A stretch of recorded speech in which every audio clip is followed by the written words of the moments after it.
नमस्कार दोस्तों। आज की वीडियो हम बात करेंगे वर्ल्ड लेवल के 3 इकोनॉमिस्ट, भारतीय इकोनॉमिस्ट जिन्होंने पूरे विश्व में इकोनॉमी के क्षेत्र में ख्याति प्राप्त की है। जिनमें से एक है हमारे डॉक्टर रघुराम राजन, जो कि भारत के मुख्य आर्थिक सलाहकार भी रह चुके हैं भारत सरकार के, और ये आरबीआई के पूर्व गवर्नर भी रहे हैं, और साथ ही साथ इंटरनेशनल मॉनेटरी फंड में भी इन्हें एज ए इकोनॉमिक एडवाइज़र अभी हाल में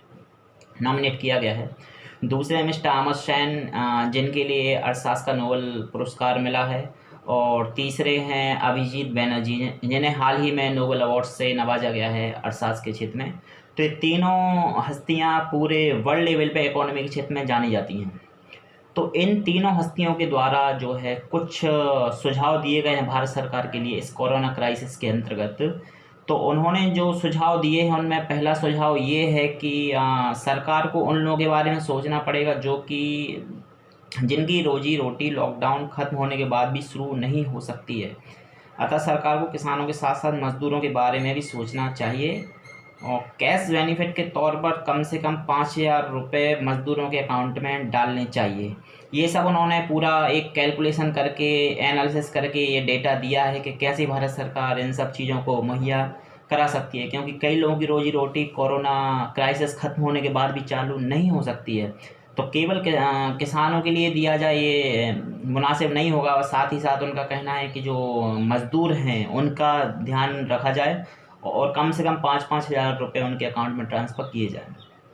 इन्होंने दूसरा अपना सुझाव दिया है कि बच्चों के स्कूल में मिलने वाली भोजन सामग्री उनके घरों तक पहुंचाए जाने की व्यवस्था की जाए। साथ ही साथ प्रवासी मजदूरों तथा घर से बाहर रहने वालों को पब्लिक कैंटीन की व्यवस्था की जाए, क्योंकि ये मिड डे मील के तहत जो खाद्य सामग्री बच्चों को दी जाती है, तो उसका तो कोटा फिक्स है। खाद्य प्रसंस्करण जो संस्थान हमारे भारत सरकार का है, जो उसके द्वारा पूरी व्यवस्था की जाती है, जो हमारा मंत्रालय है, कृषि मंत्रालय। और इसमें ये डेट इनका जो लिमिट है ये फ़िक्स रखी जाती है। तो उनका कहना ये है कि भाई ये जो उनके हिस्से का भोजन सामग्री है, उनको कैसे भी करके पूरा का पूरा 1 महीने, 2 महीने या 3 महीने का कैलकुलेशन करके जैसे भी सरकार को उचित लगे वो राशि उनके लिए भेजी जाए, जैसे भी हो सके। और जो व्यक्ति किसी कारणवश अपने घर से बाहर रह गए हैं, जैसे कि आज हम लोग न्यूज़ में देख ही रहे हैं, बहुत सारे लोग घर से बाहर हैं, तो उनके लिए जो है वो पब्लिक कैंटीन व्यवस्था की जाए, और कई राज्यों ने ये व्यवस्था की भी है। तीसरा सुझाव, केंद्र सरकार को बिना किसी भेदभाव के राज्यों को आवश्यक राशि मुहैया कराई जाए, तथा जिन इंडस्ट्री को राशि की सख्त ज़रूरत है उन्हें आवश्यक राशि दी जाए। ये इन्होंने विशेष रूप से कहा है कि बिना किसी भेदभाव के, क्योंकि ऐसा माना जाता है कि केंद्र में जिस पार्टी की सरकार होती है वह उसी पार्टी से संबंधित राज्य सरकारों को ज़्यादा बजट अलॉट करती है, ज़्यादा पैसा देती है। तो उनका सीधा कहना है कि इस क्राइसिस में ये सब मामलों को दरनकार करते हुए और हर राज्य को उसकी आवश्यकता अनुसार उचित राशि दी जाए, जिससे कि वो अपना मैंने अपनी इकोनॉमी को एक रूटीन लेवल पर लेके आ सकें। फिर जो है इनका जो चौथा सुझाव है, रबी की फसल तैयार है अतः उसकी खरीदारी की व्यवस्था की जाए, क्योंकि कई किसान कर्ज लेकर खेती करते हैं और साथ ही साथ उन्हें अगली फसल के लिए भी राशि की ज़रूरत पड़ेगी। तो ये लोग बिल्कुल ग्रामीण लेवल से अर्थव्यवस्था से वाकिफ़ हैं, क्योंकि हमारे यहाँ बहुत से किसान जो हैं वो कर्ज ले लेके खेती कर रहे हैं। कई किसान क्रेडिट कार्ड बनवा के, जिनके किसान क्रेडिट कार्ड नहीं है वो साहूकारों से लोन लेके और खेती करते हैं। तो उन सब की ज़रूरतों को पूरा करने के लिए ये व्यवस्था की जाए। फिर पांचवा है, गरीबों के लिए अनाज तथा कैश ट्रांसफ़र के लिए राशन कार्ड तथा जनधन खातों से ऊपर उठकर सोचना चाहिए, क्योंकि कई लोगों के पास ये सुविधा उपलब्ध नहीं आता, उन्हें अस्थायी राशन कार्ड दिए जाए। ये बहुत ही अच्छा सुझाव उनके द्वारा दिया गया है, क्योंकि राशन कार्ड कई लोगों के पास नहीं है। अगर उनके पास राशन कार्ड नहीं है तो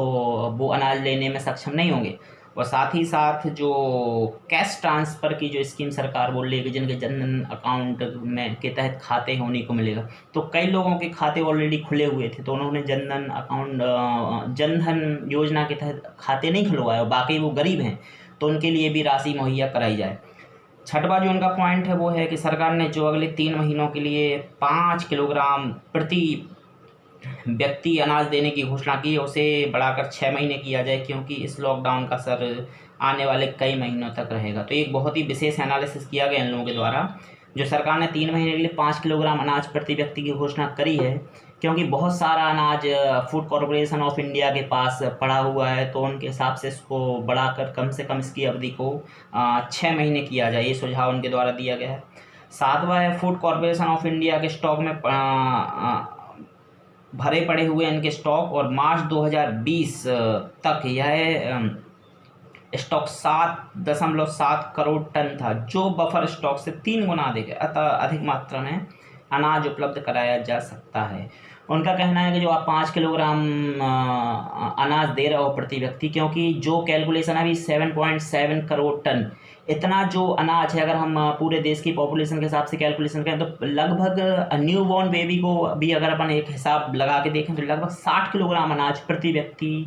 दे सकती है सरकार, जो उसके पास अभी पुराना स्टॉक पड़ा हुआ है, और नए स्टॉक की तो अभी कोई बात ही नहीं है, पुराने स्टॉक में से ही वो 60 किलोग्राम दे सकती है। तो उनका कहना है कि भाई आप जो 5 किलोग्राम दे रहे हो तो कम से कम 6 महीने तक बढ़ाएं, जिससे वो एक 30 किलोग्राम अनाज कम से कम लोगों के पास पहुँचे, और फिर भी जो है वो स्टॉक आधा बना रहेगा, जो पिछला पुराना स्टॉक है उसकी बात है। 8वां, नेशनल इमरजेंसी के दौर में पुराने स्टॉक को पहले खर्च किया जाए, क्योंकि नए स्टॉक को खरीदने की व्यवस्था करनी पड़ेगी। ये एक और सुझाव है कि आप नया स्टॉक आप बचा के रखें, पुराने स्टॉक को जैसे भी करके, इससे क्योंकि बड़ा क्राइसिस आने वाला नहीं है, तो जैसे भी करके है इस स्टॉक को खाली करें, लोगों की ज़्यादा से ज़्यादा मदद की जाए। 9वां सुझाव इनके द्वारा दिया गया, लॉकडाउन तोड़ने वालों की मजबूरियों को समझना पड़ेगा और उनकी बुनियादी ज़रूरतों को पूरा करने के लिए कदम उठाए जाएं, क्योंकि हर एक व्यक्ति जानबूझ के लॉकडाउन नहीं तोड़ता है, क्योंकि हम और आप लोग सक्षम हैं तो हम लोग घर में बैठे हुए हैं, लेकिन कई ऐसे लोग हैं जिनके पास 1 दिन 2 दिन का भी खाने की व्यवस्था नहीं है, तो मजबूरन उन्हें किसी कारणवश घर से निकलना पड़ता है, या फिर वो जाके मजदूरी कर रहे हैं। तो उनका कहना है कि सरकार इनकी मजबूरियों को समझे और उनकी मजबूरियों को जो दूर करके उनकी जो बेसिक नीड्स हैं उनको तुरंत उनको एनालिसिस करके और उनकी भरपाई करी जाए। और 10वां और लास्ट जो इनके द्वारा सुझाव दिया गया है, दबाव भरी इस अर्थव्यवस्था में कई अनावश्यक खर्चों को बंद किया जाए तथा राशि को ऐसे क्षेत्र में खर्च किया जाए जहां इसकी सख्त ज़रूरत है। ये बहुत ही इंपॉर्टेंट जो 10वां पॉइंट है इनका,